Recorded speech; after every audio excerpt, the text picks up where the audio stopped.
Ang pinaglalaban namin, hindi power, hindi position, prinsipyo.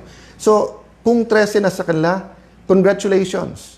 We know how you got it, sa pananakot, panunuhol, sasabihin, ikukulong.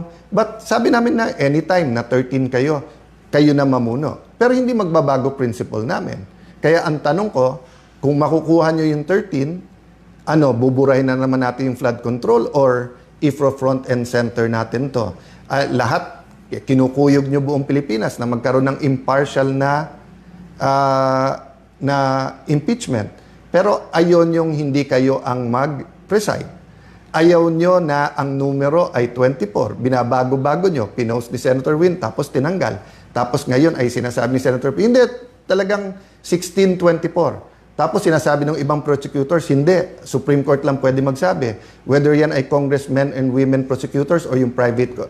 Ginugulo na po nila kasi kasunod yan, Chacha. From the start po, di ba, sabi namin, eyes on the ball. Control, Chacha,